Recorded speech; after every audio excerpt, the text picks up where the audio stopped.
Keep making memories.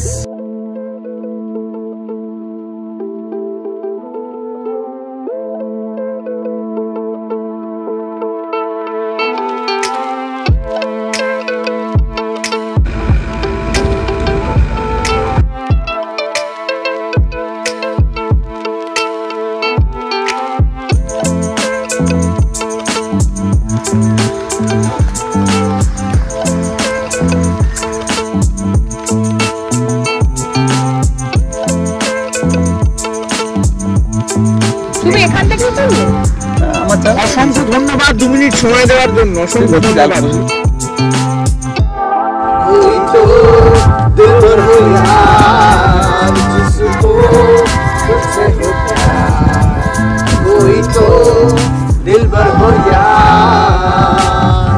তোমার আলু আমার আলু হেজেট গেল হেজেট।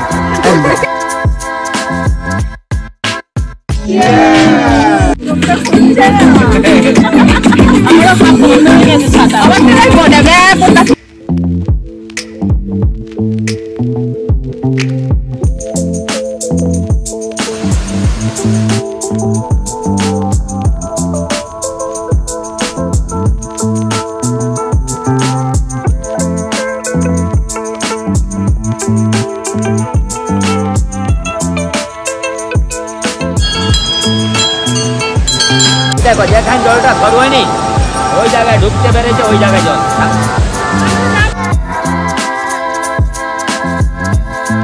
এত অপূর্ব সুন্দর প্রাকৃতিক সৌন্দর্য, তার সাথে বাবার মন্দির তো আছে, সব কষ্ট ভুলে গেছে।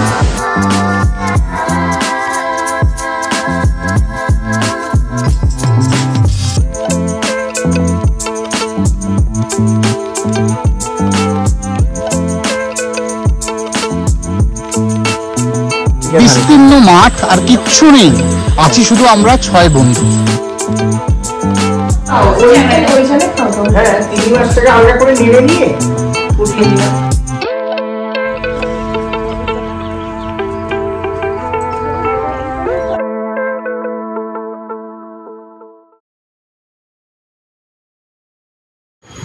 আমরা আবার বেরিয়ে পড়েছি অনেকদিন পরে। তো এবারে বন্ধুরা মিলে ঘুরতে আসছি, মজা তো খুব দারুণ হবে, আপনারা সবাইকেই চেনেন। হ্যাঁ, তো আমাদের গাড়ি এসে গেছে, তো কথা বলতে বলতে এগিয়ে যাই। অনেকদিন পরে বলাটা ভুল হবে, কিছুদিন পরে, বাট এনিওয়েজ নেক্সট ডেস্টিনেশনের দিকে এগানোর জন্য আপনাদেরকে আবার সাথী করে এবারে আমি আর সঞ্চিতা আর বন্ধুরা বেরোচ্ছি। তো কিপ টিউনড ইন, দেখা হবে।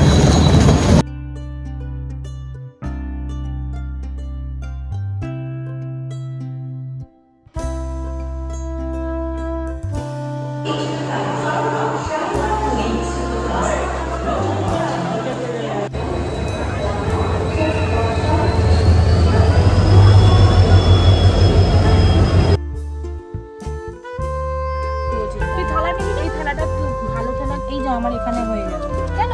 আমি রুটি হাতে নিয়ে নিই। এই বেবি কার পড়েনি গো? আমার পড়েছে, আমার পড়েছে। দাও দাও, অল্প একটু দিতে পারিস? শুভজিৎকে দিয়ে দিবে। আস্তে আস্তে আস্তে খাবার।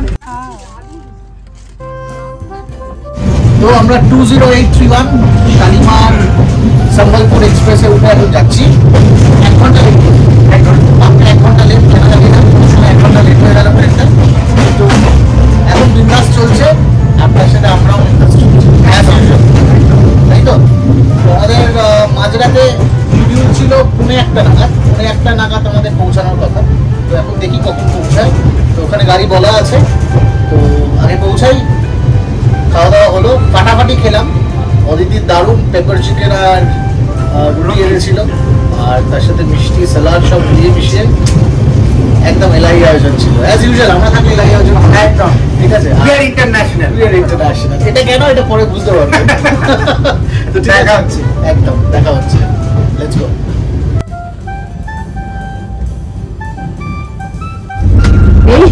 আমরা মোটামুটি শুয়ে পড়েছি, আর 2.5 ঘন্টা পর নামবো। তো জানি না কি হবে, ভাবছি ফেরার টিকিট কেটে রাখবো।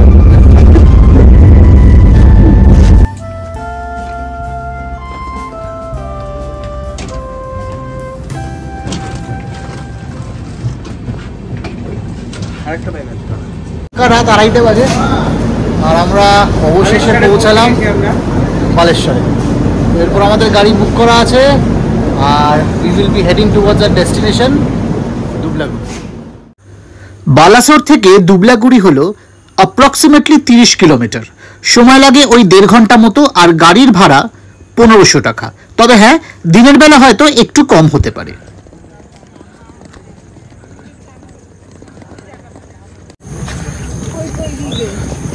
ছোটবেলায় একবার দিদির বিয়ের জন্য বালেশ্বর এসেছিলাম, তো তারপর এর উপর দিয়ে অনেকবার গেছি কিন্তু নামা হয়নি।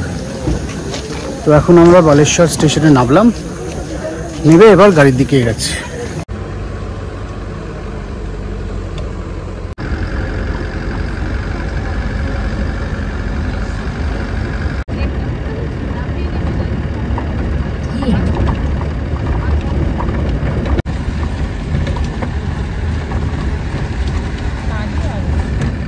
Disconnected.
রাতে কেউ ঘুমায়নি, কারণ 1 ঘন্টা বোধহয় ঘুমিয়েছি না? না, আমার ট্রেনে কিছুক্ষণ ঘুমিয়েছি আর আমি ট্রেনে মোটামুটি ঘুমিয়েছি, তারপরে জেগেছিলাম। এক তো ট্রেন লেট করছে, কখন আসবে, নামতে হবে। যদি এরকম হতো যে ভোরবেলা নামবো নিশ্চিন্তে, তাহলে ঘুমোতে পারতাম। মাঝ রাস্তায় নামার কথা রাত্রি 1:30টার সময়, যদি 4টের সময়তে সেখানে 2:30 এসে পৌঁছালাম, মানে 2:30 ট্রেন থেকে নেমেছি আমরা। এত লেট, 2.5 ঘন্টা মতো প্রায় ট্রেন লেট, 2 ঘন্টা মতো তো হবেই।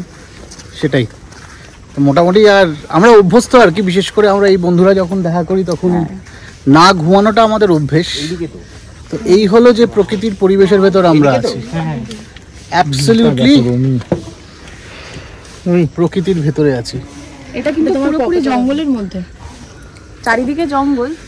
তো জঙ্গলের পাশেই একদম জঙ্গল লাগোয়া রিসর্টটা, তো একদম নেচার্স ল্যাব বলতে পারা যায়।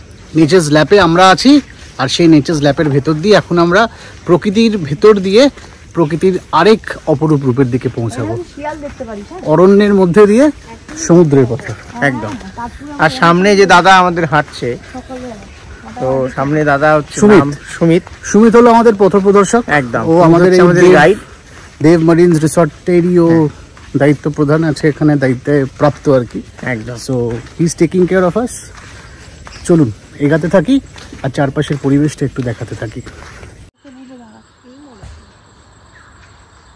এগাস না, কেন্দ্র না কি বলে, এইটা শুয়োপোকা। এখানে একটা শুয়োপোকা আছে, একটা না অনেকগুলো শুয়োপোকা আছে।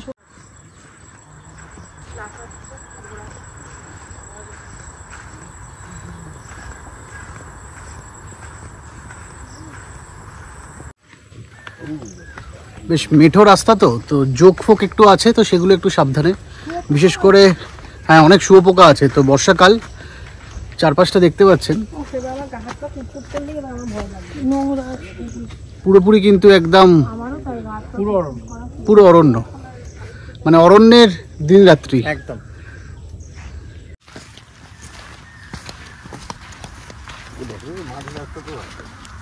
রাত্রেবেলা তো সাফারিতে নিয়ে যায়। ওই তো বাঘ।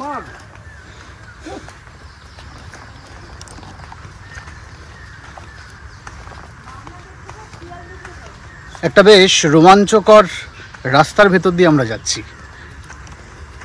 চারপাশে পুরো জঙ্গল, আর আমাদের লক্ষ্য হলো সমুদ্র। 6 বন্ধু মিলে এই ট্রিপ,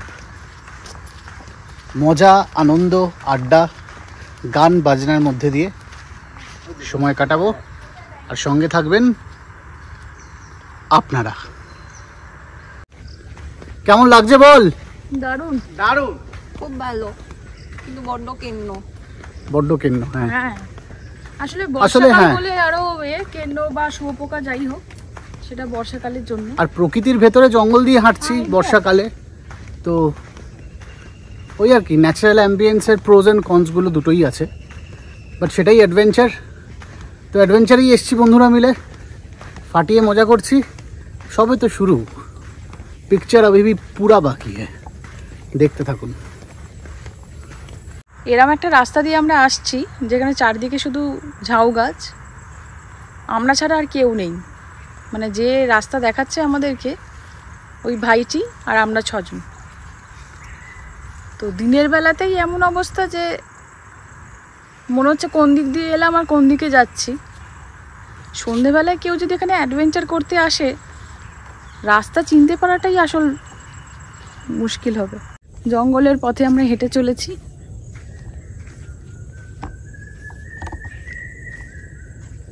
এখানেও খুব সুন্দর পাখির আওয়াজ শোনা যাচ্ছে, এত গাছ, এত সবুজ যে অপূর্ব পাখি ডাকছে, খুব ভালো লাগছে। আর এখন একদম সকালবেলা, মানে সবে সূর্য ফুটেছে একটু আগে, সকাল 6টা বাজে। সকাল 6টা বাজে, তো ওই 5টা 15 নাগাদ মোটামুটি আলো ফুটলো। কারণ আমরা তো সকালবেলা মোটামুটি 4টে নাগাদ পৌঁছেছি, তো তারপর থেকে জেগেই আছি, একটু ফ্রেশ হয়ে একটু গল্প করে বেরালাম। দূরে সমুদ্র দেখতে পাচ্ছি, বেস্ট পার্ট যে বুঝতে পারছি এবার সমুদ্র আমরা কাছাকাছি। তো লক্ষ্যের দিকে যখন মানুষ এগায় তখন একটা আলাদা অনুভূতি হয়, আমাদের কিছুটা এখন সেরকমই হচ্ছে। এরকম প্রচুর সাপের গর্ত কিন্তু এই পুরো রাস্তায় ভর্তি।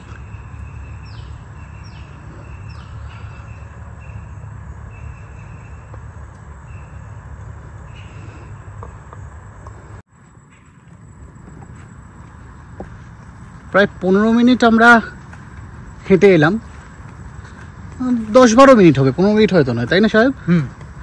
10-12 মিনিট হেঁটে এসে আমরা কিন্তু প্রথম দর্শন করছি এবার সমুদ্রের।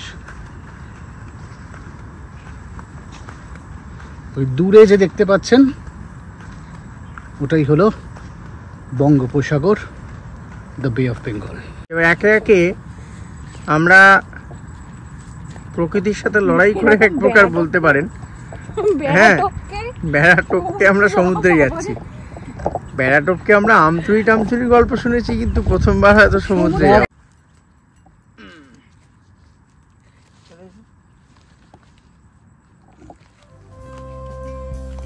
পারলাম।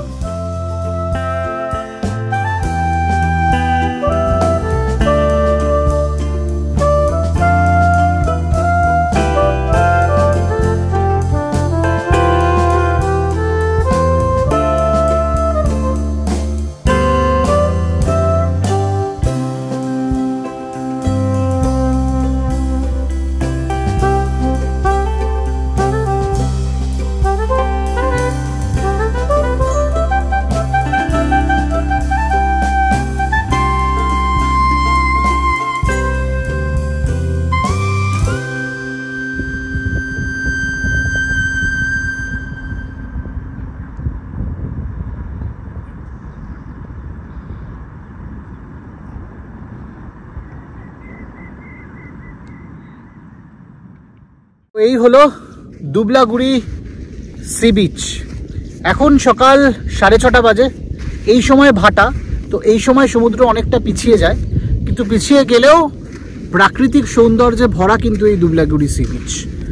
বালাসোর থেকে একদম ভার্জিন বিচ।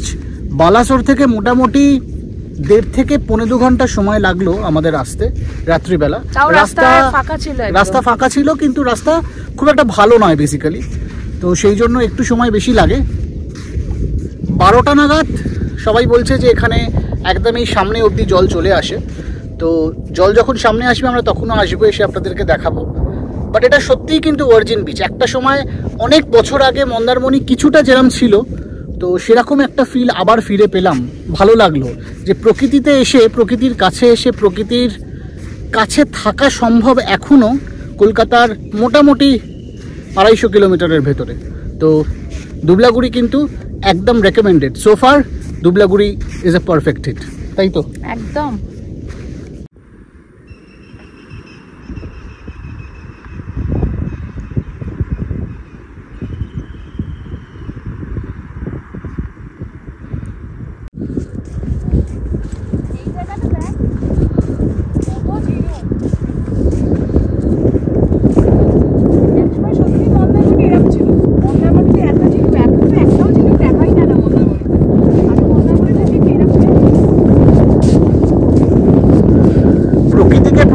রাখতেই তো আমরা পারি না।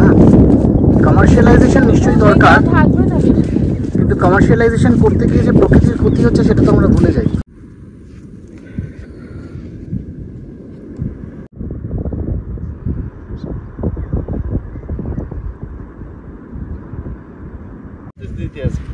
আমার নাম জনার্দন সাউ। জনার্দন কাকু আমাদের সমুদ্র থেকে এখন মাছ নিয়ে এলো, সের মধ্যে ভোলা মাছ আর কি মাছ আছে? এই ভোলা আছে আর কিছু। তুমি এখান থেকেই তুললে? না, আমার জাল। অসংখ্য ধন্যবাদ 2 মিনিট সময় দেওয়ার জন্য, অসংখ্য ধন্যবাদ। ও জাল ফেলা আছে, ভালো জাল ফেলা থাকবেন। আছে, ভোলা মাছ তুলে নিয়ে এলে? আর লোক আছে, তারা সেবার দিকে যাবে। জোয়ার কখন আসে দাদা এখানে? আরম্ভ হয়ে গেছে, আসবে মোটামুটি এখানে কটা অবধি চলে আসবে? 5 থেকে 10টা 10 টাকাটা বেশি।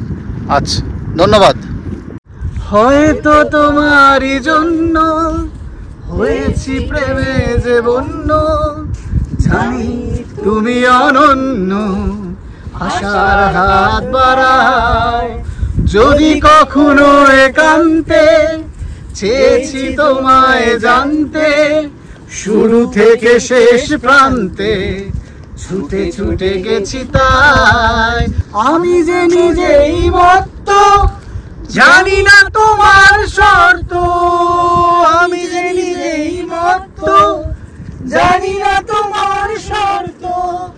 যদি বা ঘটে অনর্থ, তবুও তোমায় চাই। হয়তো তোমারই জন্য হয়েছি প্রেমে যে বন্য, জানি তুমি অনন্য, আশার হাত বাড়াও। আমি যে দুরন্ত, দু চোখে অনন্ত, ঝড়ে দিগন্ত জুড়ে স্বপ্ন ছড়াই। তুমি তো বড়ই মন্দ, তবু কেন প্রতিবন্ধ? তুমি তো বড়ই মন্দ, তবু কেন প্রতিবন্ধ? রেখো না মনের দ্বন্দ্ব, সব ছেড়ে চলো যাই। জয় মহারাষ্ট্র। চলে এসো।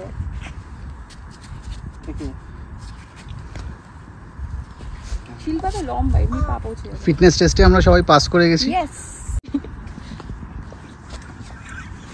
উঠে পড়ে বললো ও বাপ, আউট। কি আউট, পুরো আউট। আমরা সবাই বিনা বাধাতে জঙ্গল না রাজের এই ব্যারিয়ারটা পেরালাম। শুভজিৎ কিন্তু পারেনি, ও কিন্তু আউট। ভিডিওতে আপনারা দেখেছেন আমি পেরেছি কি পারিনি, তো আউট না ইন হোঁচট খেয়ে যদি কেউ পেরোয়, আমরা বিনা হোঁচটে পেরিয়েছি। আমি পাতালি হিসাবে ইউজ না করে উঠেছি, এসছি মানে ডিঙিয়ে এসছি। সেটা কে বারণ করেছিল? সেটা কে বারণ করেছিল ওইভাবে পেরোতে? কে আমরা বলেছিলাম? ওটাই তো সিস্টেম, উঁচু পাদানি হিসাবে ইউজ করে ওটাতে উঠতে হবে। তুমি পারোনি, তুমি আউট। তোমার পা লেগে গেছে, তুমি হোঁচট খেয়েছো। আমি আউট হওয়াতে ওদিকেও আনন্দ পাই, আমি আউট হতেই ভালোবাসবো, নট অ্যান ইস্যু।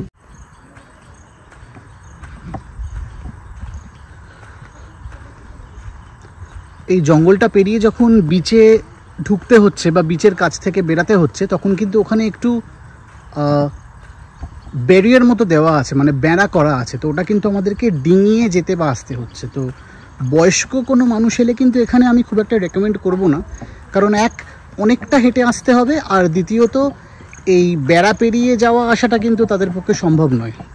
তো এটা মূলত বলবো যে একটু ইয়াং জেনারেশনের জন্য বা যারা মিনিমাম এইটুকুনি ফিটনেস আছে তাদের জন্যই কিন্তু রেকমেন্ডেড।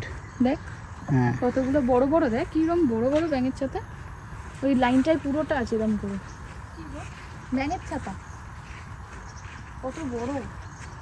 ভাল্লুক সবই আছে, কারণ জঙ্গলটা অনেক বড়। তবে এখন আসে না, রাত্রিবেলা আসে কখনো কখনো। রাত্রিবেলা নাকি এখানে বাঘ, ভাল্লুক, হাতি, ঘোড়া সবই বেড়ায়।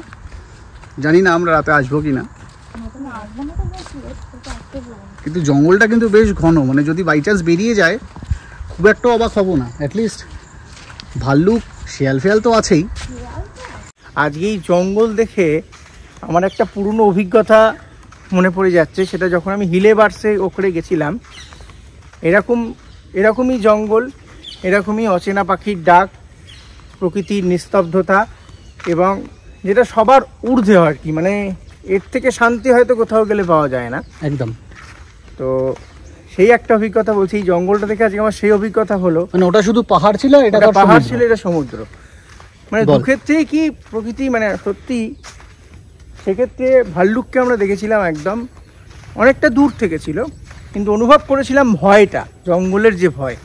আজ সেই ভয় আবার কিন্তু একটু হলেও পাচ্ছি। একদম, মানে এখানে কিন্তু আমরা জিজ্ঞেস করলাম, তো আমাদের বললো যে এখানে ভাল্লুক বেড়ায় আর আরও অনেক রকম জন্তু জানোয়ার আছে। তো সেই জন্য রাতের দিকে এখানকার যারা লোকালস তারাও কিন্তু এই জঙ্গলটায় আসে না। তো আমাদের মধ্যে অনেকে একটু অ্যাডভেঞ্চারাস আছে, আমরাও বেরাই, কিন্তু একটু সাবধানে ঘুরতে আসাটা সবসময় বেটার।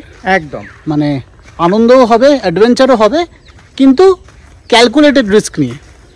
তো যারা অ্যাডভেঞ্চার প্রেমী আছেন, যারা একটু অ্যাডভেঞ্চারাসলি ঘোরেন, তারা কিন্তু সেটা মাথায় রেখে যদি কখনো এক্সপ্লোর করতে বেরান রাতে জঙ্গলটাকে, তাহলে সেটা মাথায় রেখে বেরাবেন বা ডিসাইড করবেন যে আদেও বেরানো ঠিক হবে কি না। কারণ জঙ্গলটা কিন্তু বেশ ঘন এবং অনেকটা জায়গা স্প্রেড করে, তাই না? মানে আমরা ওদিকটা থেকে দেখলাম এবং এদিক অবধি যতদূর দেখছি সি বিচের পাড়টা কিন্তু পুরোটাই জঙ্গল।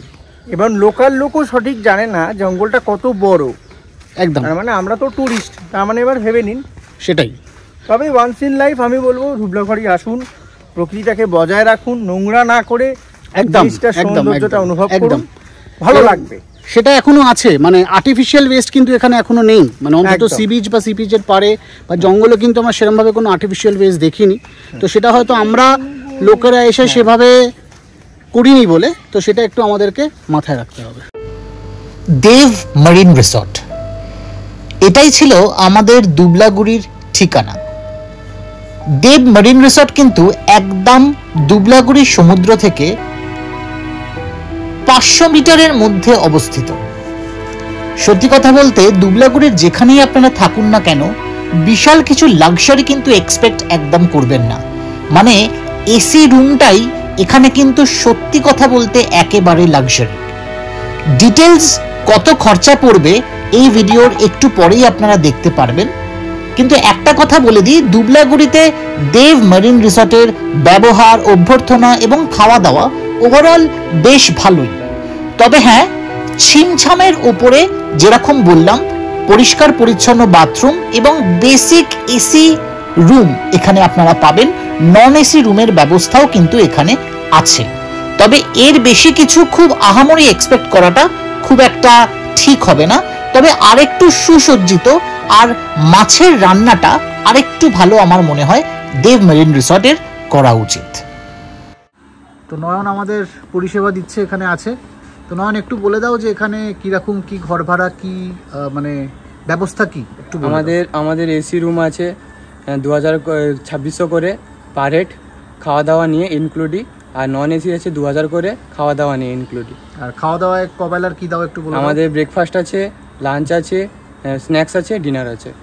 আচ্ছা, তো 4 বেলা দাও, আর খাবারে কি দাও মোটামুটি? আমাদের খাবারে ব্রেকফাস্টে আছে পুরি সবজি আছে, আর লাঞ্চে তোমার ডাল, আলু ভাজা, চাটনি, তারপরে তোমার শাক থাকবে এক রকমের, মাছ থাকবে, পাঁপড় থাকবে, স্যালাড থাকবে। আচ্ছা, আর সন্ধ্যেবেলা স্ন্যাক্সে কি দেবে? স্ন্যাক্সে চা আর আলু পকোড়া থাকবে। আচ্ছা, আর রাতে? রাতে থাকবে রুটি বা ভাত, আর চিকেন কষা থাকবে, রসগোল্লা থাকবে। আচ্ছা, আর এর বাইরে যদি কেউ মনে করে কিছু এক্সট্রা নেবে সেটা? হ্যাঁ, এটা এক্সট্রা নিতে হবে, ওটা প্রাইস আছে, সেটা এক্সট্রা প্রাইস নেই, যেটা যেরকম সেরকম নিতে হ্যাঁ পারে। ওটা। তাই তো। আর এটা এখানে মোটামুটি তোমার বুকিং কিভাবে করতে হবে? অনলাইন বুকিং হয়ে যাবে, এখানে অফলাইনেও হয়ে যাবে। আর যেটা তোমাদের নাম্বার আছে ওটা আমি শেয়ার করে দেবো। হ্যাঁ, ওটা শেয়ার করে দেবো। তো ওই নাম্বারে কেউ ফোন করলে চলে আসতে পারে। তো যদি আমাদের চ্যানেলের নাম করে কেউ আসে, কোনো ডিসকাউন্ট দেবে? হ্যাঁ, দিতে পারে। তাহলে সেটা তাহলে অ্যারেঞ্জ করে দেবো, সেভাবে তোমরা যারা আসবে তাদের একটু ডিসকাউন্ট দিবে। হ্যাঁ, ঠিক আছে, ঠিক আছে, থ্যাংক ইউ। ওয়েলকাম।